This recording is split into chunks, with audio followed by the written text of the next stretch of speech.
Terra Luna Classic a commencé à voter sur la proposition majeure de mise à jour du tableau de bord CoinMarketCap avec des détails valides.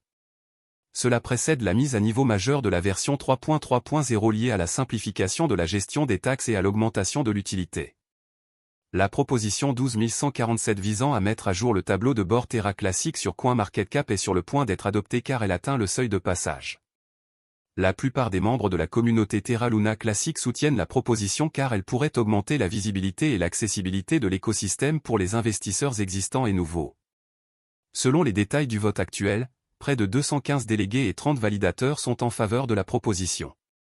Le vote global indique plus de 51% de votes, oui, avec un nombre significativement élevé de votes, abstention, de 37%.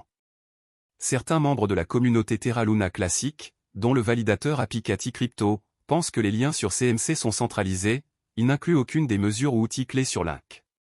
La communauté Link a approuvé la proposition de transférer l'accès au validateur principal Alnode, elle a désormais la possibilité d'implémenter des modifications aux détails Link et USTC sur CoinMarketCap. Le tableau de bord mis à jour mettra en évidence les ressources techniques les plus pertinentes et les plus cruciales pour soutenir la croissance, la transparence et l'engagement communautaire, selon la proposition. La communauté vise à inclure des liens vers Galaxy Finder, Galaxy Station, Terra Classic Documentation, GitHub Repository et Commonwealth Forum. Quelle est la prochaine étape pour les prix Link et USTC? Terra Luna Classic effectuera la mise à niveau majeure V3.3.0 le 17 décembre. La mise à niveau introduit une nouvelle gestion fiscale simplifiée.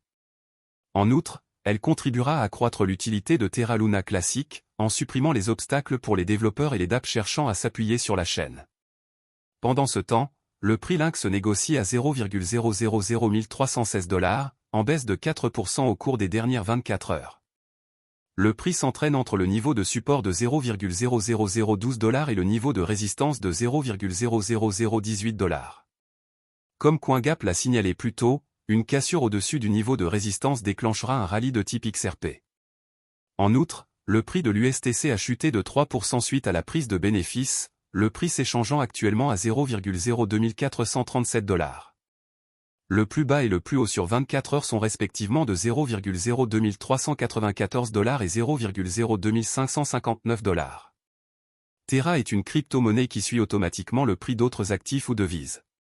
Il s'agit d'une plateforme de paiement blockchain open source.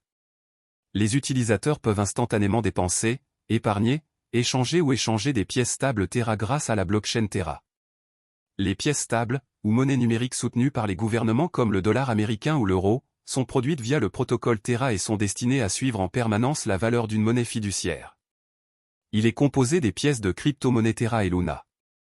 Les pièces stables Terra portent le nom de monnaie fiduciaire et suivent leur valeur. Par exemple, le stablecoin Terra de base, Terra SDR ou SDT, reflète le prix des droits de tirage spéciaux, SDR, émis par le Fonds monétaire international. Le won sud-coréen est suivi par Terra KRW, KRT, et le dollar américain par Terra USD, UST, deux autres dénominations de stablecoins.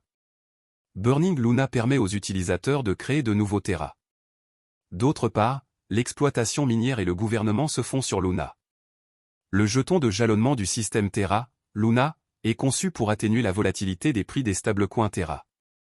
Les mineurs de blockchain, parfois appelés validateurs, sur Terra sont récompensés par des frais de transaction pour l'enregistrement et la validation des transactions sur la blockchain, pour lesquels les utilisateurs jalonnent Luna.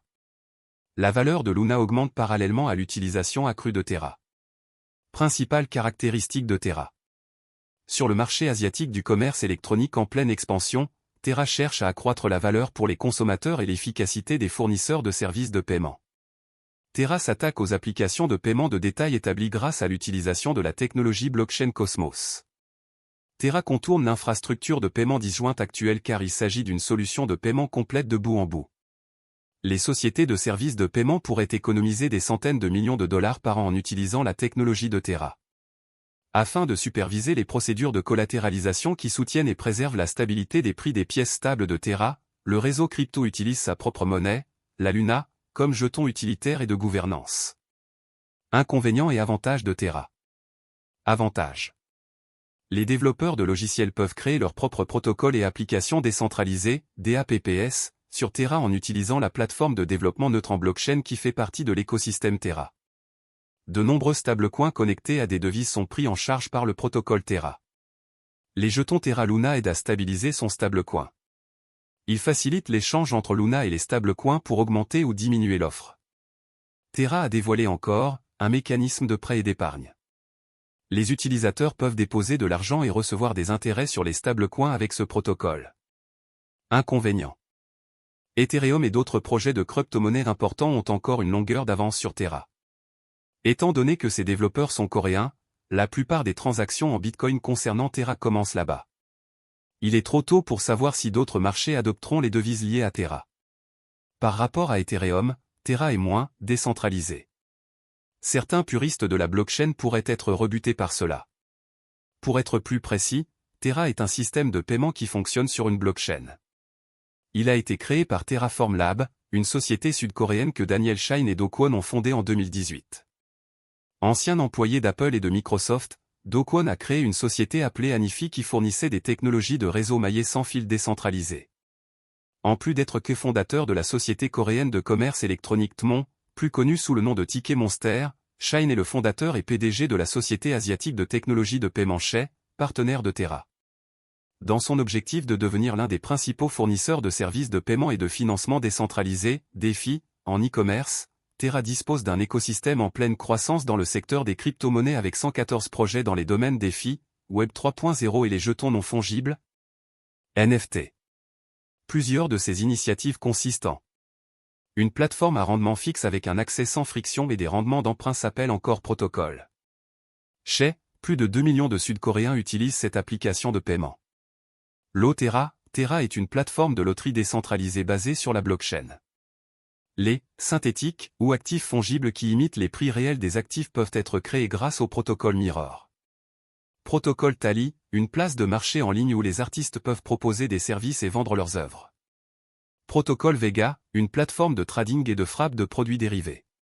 Le protocole Terra s'efforce de maintenir le prix du stablecoin Terra stable en s'assurant que l'offre et la demande sont toujours égales grâce à l'utilisation de l'arbitrage. En effet, le principal avantage des stablecoins provient de la stabilité du prix, évitant théoriquement la volatilité typique des crypto-monnaies. Luna absorbe la volatilité du stablecoin Terra et agit comme un contrepoids variable à celui-ci.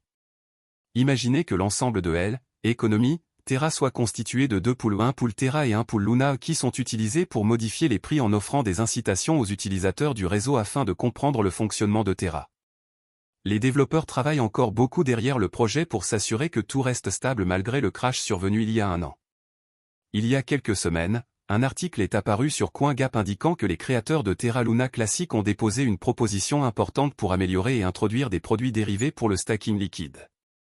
Les développeurs veulent ajouter la prise en charge de Quicksilver, un protocole de stacking liquide interchaîne pour l'écosystème Cosmos, en modifiant les messages d'hôtes de compte interchaînes autorisés, selon la proposition. En conséquence, la chaîne Quicksilver peut envoyer des messages autorisés et créer, gérer et supprimer des comptes sur la chaîne Terra Luna Classic de manière transparente. Elle permettra également le jalonnement interchaîne sur tous les validateurs, ainsi que d'améliorer la liquidité et l'efficacité du capital en renforçant la sécurité et la décentralisation du réseau. De plus, elle supprime la nécessité pour un détenteur de position d'attendre une période de déblocage avant de vendre ses actifs mis en jeu. Compte tenu de cela, vous devez savoir que les créateurs de Terra Luna s'efforcent continuellement d'améliorer le projet. Ceci pour vous faire savoir qu'il y a encore de l'espoir pour Terra Luna, je pense que tout s'arrangera en temps voulu. De plus, je pense que l'investissement de Terra Luna peut vous rendre riche. Cependant, tout dépend du montant de votre investissement dans Terra Luna Classic, de vos attentes pour le marché et de la durée pendant laquelle vous êtes prêt à le conserver. Le jeton natif de Terra Luna s'appelle Link. La vidéo va maintenant prendre fin. N'oubliez pas de vous abonner, d'aimer, de partager et d'investir judicieusement. Cordialement.